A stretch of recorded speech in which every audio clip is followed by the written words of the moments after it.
one of my new best friends, Hayin Kimner, and I met probably a month or so ago, and we were connected by the grand convener, Elizabeth Estes, who, of course, has brought many of us to the table in a desire to continue breaking barriers and building bridges, if you will. And in the course of doing the field guide work that you just heard about, it became really clear, as it had not been, at least for me before, about the interdependence of the county-level systems of care work, that is, departments and agencies in each county doing their infrastructure building, the rewiring, and the interdependence between that and the work, the implementation work in successful community schools. And by kind of reverse osmosis, if you will, the systems of care impact is dependent upon the community schools and other initiatives like it for its impact, because that's where kids are getting their services or will be getting their services more and more. So we had this moment of kind of collective awareness about this interdependence between initiatives, if you will. And that's what brought us to today. And so we're really thrilled to spend the next 45 minutes or so, and then some additional time this afternoon if there's a desire to kind of dive deep on some of the technical elements of how the community schools can be supported by systems of care and vice versa. We would love to have you linger with us and ponder on that. But there's this unique and recent opportunity to connect and interface these systems. And the reality is that unless and until county agencies address their long-standing programmatic and relationship disconnections, then it's unlikely that any local school effort or community effort or agency effort will result in any impact. And we know this because we have been pouring money in California at problems for decades without doing the rewiring. The most profound example of this, not to indict anyone, is the lottery, right? If you're a graybeard like me, remember what the promise of the lottery was? If you pass that lottery and we fund schools this way, we won't ask you for any more money. Doesn't happen, right? Doesn't happen. And there are numerous other examples. So we know that the answer cannot be in solving the scarcity issue. In other words, we can't plug the gaps in the continuum of services with just money. It doesn't work. We have to do the rewiring and the infrastructure work. And so that's really the essence of the premise for our conversation. You've seen this slide already. I'll come back to this in some detail a little bit later on in terms of the role that the integrated core practice model plays. And I know that that's an unfamiliar document for most of you, but we'll dig deep into that because it's super important as we move forward in California. So I won't belabor that slide and then yield to Hayin, who's going to introduce us to community schools work, and then we'll come back to systems of care. I am not too tall for this mic. Great to be here. This is my second post Zoom screen presentation, so I'm still getting used to making real eye contact with people instead of staring at my notes, so pardon me. I want to start off by just getting a show of hands. Who is familiar with community schools? You don't count, Gina. You already went to my last presentation. Okay, of those hands, keep your hands up, please. How many of you are super duper experts, call on me if you need help? All right, yeah, okay, awesome. Great, just helpful to know. Oh, before I do that, oops. At your table, I would like you to make eye contact with somebody, because we can do that now. And I want you to take a word in your head that you have. I know it's going to be weird for the tables of three, but work it out. I want you at the count of 3 to say whatever words come to mind that you think you know about community schools. Ready? Eye contact. 1, 2, 3.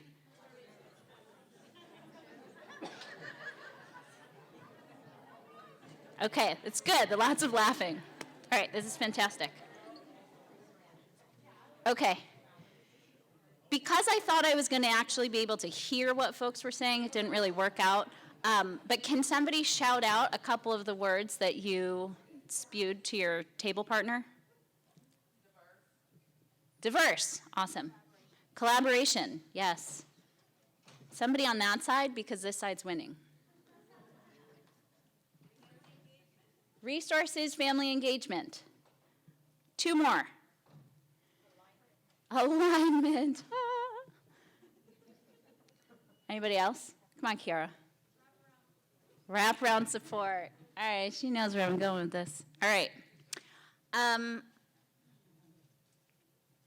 The way that so just a little bit of background on me. I am a total one-trick pony. I've been doing community schools work since 1999, when I was 4. And I have sort of grown up in the field. The field has evolved who I am, and I've always brought a lot of questions to my work. Some of that is because I am the baby of the family, and why comes really easy to me. But it's also because we haven't done a good job collectively of really talking about what does rigor, implementation, fidelity, outcomes, accountability mean on a day-to-day basis on the ground level, right? So these are all the questions that the field is still grappling with. When I first started doing this work, this cartoon would show up a lot, and I admit I used it in a lot of presentations. And you see that it's a child, presumably at school, there's lockers, holding literal baggage. Homelessness, hunger, sickness, and a very well-meaning adult with a clipboard, I think, watching to be like, oh, where's that kid going? Is he late for class? And this whole idea of this is the problem that we need to solve, right? Young people are not doing the great learning that they could be doing because they have all this baggage that they're carrying around. So community schools was about literal wrap-around services. How do we bring all of the assets from the outside, this expert, that expert, this, calling it all sorts of words. At some point, we used to talk a lot about youth development. Now we talk about social and emotional learning. But how do we bring that all to school? Hence, wrap around. But when we were talking about that, we were never actually really talking about what was happening in the classroom. That young person's still in the hallway. We weren't talking about the core technology of instruction. We weren't talking about the relationship and the social nature of teaching and learning. We were wrapping around, hence the little red brackets. We're only going in as far as we're allowed to. My understanding and the understanding of the field has thankfully been evolving as we start to think more about shared accountability. Right? This isn't transactional. This isn't like, oh, can you come in here and can you take all the baggage from that kid in the hallway so they can go into a really boring classroom to not be engaged, to not be seen? That this is really about a whole child school improvement strategy where districts and schools work closely with teachers, students, and families and partner with community agencies and local government to align, the word alignment over here, community resources behind student outcomes. Kiara said this because she knows that what I am going to say is that this community schools is not a collection of co-located or wraparound programs and services. There's no why in that. The why in that is not actually about student well-being. It's not about student learning. So when people say, well, then what is community schools if this isn't just about wraparound? Well, these 5 things come from a paper that we did with PACE. This was sort of at the end of the summer of 2020, pre-Delta, when we kind of thought like, oh, now's our time when we can reimagine and rebuild schools, and like we're all going to be in person, and now that, the has hit the fan, that we can really come together and we have all this shared humanity. And we thought, how do we help schools, and youth-serving, family-serving organizations come together around these 5 principles, around centering relationships, around addressing whole child needs, strengthening staffing and partnerships, making teaching and learning relevant and rigorous. Imagine that. We're going to talk about what's actually happening in the school, in that classroom with the teachers, and empowering teams to reimagine and rebuild. Right? This was not a community schools effort, but what we learned from the pandemic, what we learned about the shared humanity that we all have, is that this is what we were, this sort of, out of the chaos came some clarity. How are we connecting to people? How are we actually seeing them not just for their trauma or for their challenges or for what the survey said or what, but saying like, has anyone seen Mike? Is Mike in school? I haven't seen him on the Zoom screen, and when he logs on, he never puts his camera on. What is that about? So thinking about what are community schools, these are about reorganizing and strengthening, yes, structures, resources, but also the relationships that turn into the practices of schooling. And this is about leveraging the expertise of our humans, right? Of students, families, teachers, and partners around these 5 elements. Number 1, this is about high quality teaching. This is about inclusive practices. This is not about otherizing. This is not about sending kids out to go get fixed by some other expert. This is about a collective way of holding our young people and seeing their possibility. That means having safe and inclusive classrooms and school climates. Yes, integrated support services and enrichment opportunities, but also the active engagement and empowerment of students and families. Nobody likes a handout. Nobody wants to come and be like, oh, you're right. I am a hot mess. I'm so glad you're going to help me. If you actually believe in my potential, then it's going to be a lot easier for me to imagine possibility and to see you as somebody who cares about me and values me. So if we're not investing in those relationships and letting the folks closest to the challenge actually have some voice and empower them to say, these are what the challenges are, and here's how I understand it. That's valid. That isn't an intake. That's a conversation around whole school systems change. And how that gets plugged in is really talking about leadership and governance, that these are about organizational practices. This isn't about like the once a month coffee with the principal. This is about the LCAP. This is about real decision making around where are those resources going? Who are the partners? Why? What are they being held accountable to? Why are they here? Right? I had a principal that I worked with in a school district who, when I came to their school, they said, I've got 60 community partners, and by the end of the year, this was November, by the end of the year, I'm gonna have 100. This is a small K-8 school. I was like, why?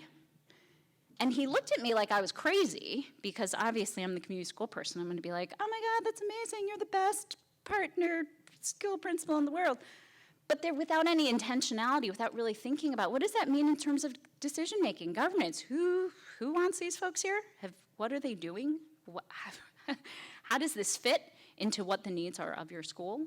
It doesn't make sense, right? So this is not an opportunity to go shopping for partners. This is not an opportunity to have that conversation. Start not with the partner shopping, but the lived realities of the humans that are part of your world. I pushed the wrong button. Okay, so what are we talking about? Pillars, frameworks, gears, trees. There's a different slide with about 100 different images. But essentially what this comes down to is really thinking about the relationships, and not only thinking about family and student relationships as primary, as the foundational way to engage in this work, but also within organizations and across organizations. Collaborative leadership is really important, and it's nothing, what the conversation we were having before is like, nobody's funding this connective work. Well, that's the same thing for schools, right? having dedicated staff, having dedicated time and resources to incentivize these conversations, to scaffold these conversations, to do that meaning making is central to doing this sort of systems building and systems transformation work. Again, this has to be about student-centered learning and helping partners understand that they have a role in that.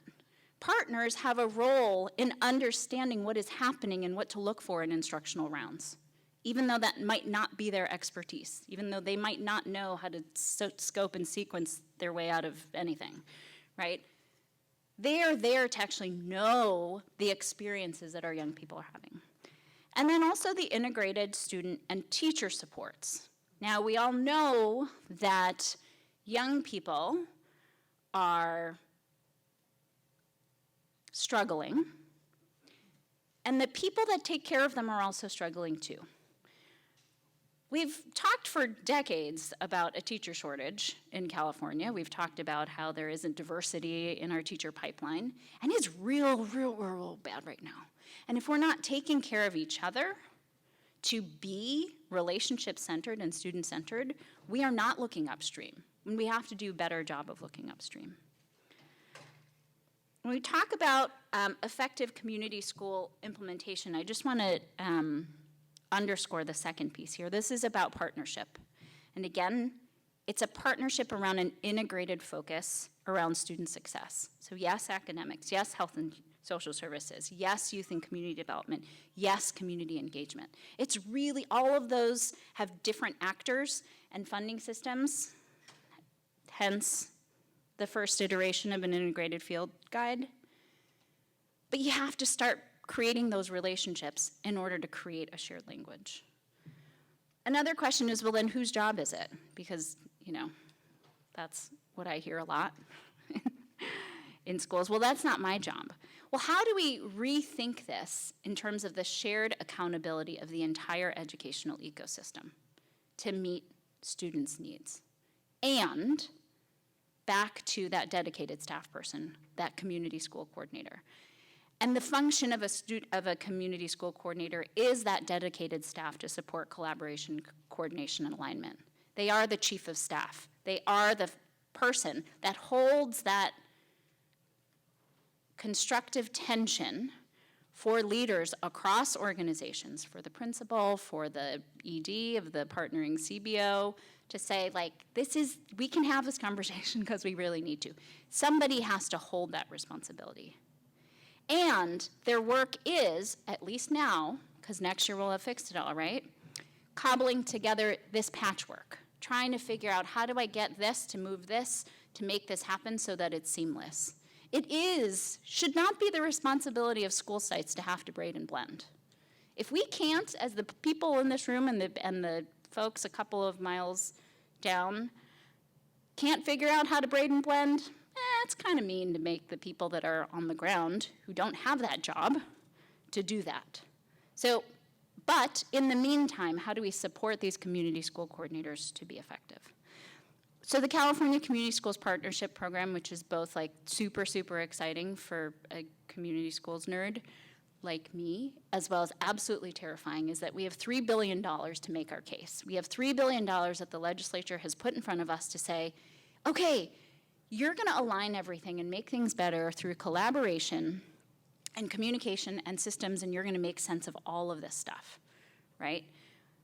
We haven't necessarily done at-scale investment of cultivating the ground, of cultivating the readiness of our respective organizations to really think about braiding and blending. But we have $2 billion out to support potentially up to 3,000 schools across the state around planning grants and implementation grants.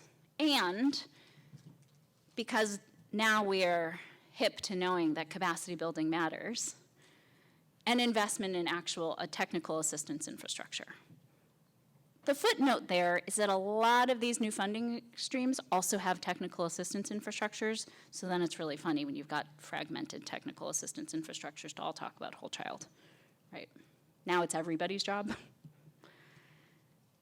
And then these are the other pieces that have been referred to already in a number of visuals, right? You've got all of these different things that the LEAs, the districts, are saying, can I opt out of some of those things? Because Yes, we have not really done a good job in this state of funding our public schools adequately, but we can't handle the administrative burden and the paperwork to make a plan for this and that and this and that and this and that. Can we just like opt out? We promise. We want to do this, but we have not sort of incentivized this behavior to happen. So one of the things with community schools, and this is what I had referred to earlier, is that, you know, if community schools is just seen as another thing on the list, then yeah, I would say don't do it. But if this is a way to actually focus the conversation really on any one of these things, on any one of these pieces, to support these pieces to be effective, because they are part of effective community schools. How is it that you can start where you are to maximize and leverage the resources and the people and the relationships that you have in front of you? Where is that momentum? That's it. All right. Thanks, Hayin. So we have just enough time, I think, to kind of rifle through the system of care work and then get to, I think, 3 critical slides towards the end, which is perfect because we can have you come back in that last hour for a little deeper dive. But when you look at this definition of a system of care, and I'll give you a second to ponder on this, particularly for those of you who are schools, community schools familiar, from my way of viewing this, it could be overly simple, but this could very well be the mission statement for a community school or close to it. So we share this slide just to show you that the definition of the system of care that comes out of the national research at SAMHSA is perfectly aligned, there's no misalignment, with the community schools vision and mission. And some people say, well, I can never remember the definition of a system of care, so I tell people, well, all you have to do is remember that you're sharing responsibility, risk, and reward. That's really what you're doing. We've talked already about Assembly Bill 2083. You have a memorandum of understanding that is the essential building blocks of your care delivery across your county systems. The challenge here, of course, is that the school districts and the local education authorities, SHELPAs, are not signatories to the MOU, and so you're going to have to figure out a local interface, right, for that work, working through the County Office of Education or in some other vehicle to get a place at the table so that you can make this linkage. I want to just drive home the sense that I hope is emerging is that the system of care work under AB 2083 is not an initiative. Please join me in beginning to reshape the way you see it and talk about it. It's unlike other initiatives. There's no money with it, for one thing. It's a way of being, all right, and an architecture, a blueprint for how we do this work of collaboration across the systems. Here again is a look at the MOU, so we won't belabor this, but you can see here if a county system of care partnership is addressing these critical areas, then the implementation of a community schools effort is going to be far more likely to be successful and sustained. Here's a quick look at the way most of the local systems of care have funded their interagency processes, their leadership processes. The ones on the left are required, and the ones on the right are other collaborative partners that can and often need to be at the table. And there are lots of ways to build this into your memorandum of understanding. You don't have to have a bunch of signatories. In fact, I often recommend that you limit the actual partners within the system of care to 6 or 7. If you get beyond 7, then decision-making can be a real problem, right, because you got too many voices. But there are other ways to permeate the system so that it becomes kind of self-reinforcing over time. It's important to recognize that within the blueprint of the system of care work at 2083, it's, again, not an initiative. It is a set of ideologies. There's a vision for partnering and how we're going to do this work. It's practical because you've got those 11 components. That's your blueprint. And then critical to this work, and you've heard Hayin reflect beautifully about this and others this morning, it's relational. And I want to get to this for just a second. The Integrated Core Practice Model is a document that we'll be hopefully hearing about later this summer. Can I see by way of hands how many of you have seen the integrated core practice model, seen it, okay, heard about it, but don't know what it is. Okay. Long story short, the core practice model emerged out of a set of research based largely in wraparound and championed over many years in and out of California. And underneath the KDA class action lawsuit, the state was required to create an interagency core practice model. So every state in the country has a child welfare core practice model.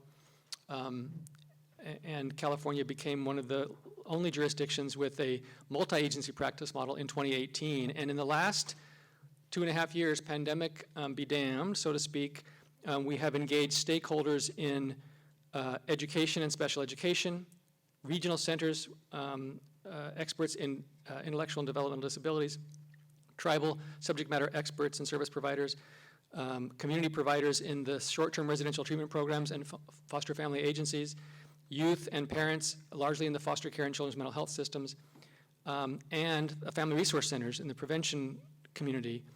And what you're going to see emerge in the summer of 2022, I hope, or fall at the very latest, is a integrated core practice model in California that is informed by every single one of these sectors that you see in this lower quadrant on this screen. And I think we've done that in a way that actually preserves the impact and meaningfulness of the document. And you can imagine the heft of this, right? The practice model has values and principles and behaviors for leaders and professionals at the staff teaming level, this direct service level, and yet it still has impact. And that was very, very difficult to do because probation officers see their job a little bit different than the therapist, a little bit different than foster youth support, a little bit different than public health nurses, right? Everybody's got a different perspective. But I think we've captured every perspective, and it is currently in the hands of the Department of Social Services. They will do some process with it, and then it will go up to agency and CDE concurrently. So the two parent organizations in Sacramento, Department of Education and Health and Human Services, to which every other partner is responsible, those two entities are going to bless the state's integrated core practice model this summer, and then you're going to have a released document that I hope will provide us, the grand us, a common language, alignment, and behaviors for how we work with kids and families in California. It's a monumental task. I was on the phone recently with Eric Bruns, a researcher at the University of Washington. Some of you know Dr. Bruns or have heard of him. Does this kind of interagency work specific to wraparound in many states, and he could not stop speaking positively about the vision and progress that California has made in this regard. The task, again, is Herculean, but this document, if it's well implemented locally within your MOU, you'll find yourselves in a place of alignment as to teaming so that we can get to a singular service plan, right?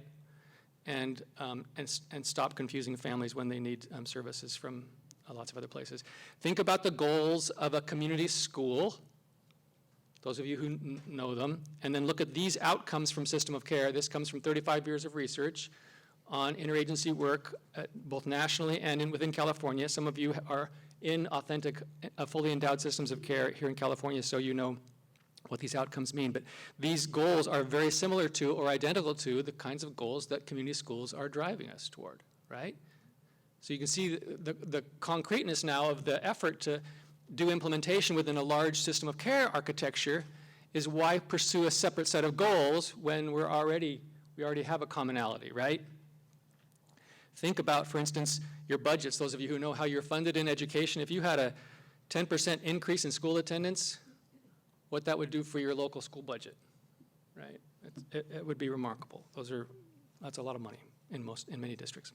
Okay, so really quickly, with the time that remains, we want to just kind of dive deep on three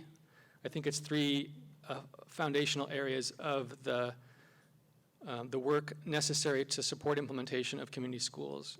The first is, think back to the MOU, right? So let me rifle back there really quickly to the 11 components. Those are in the other slide deck, but here they are.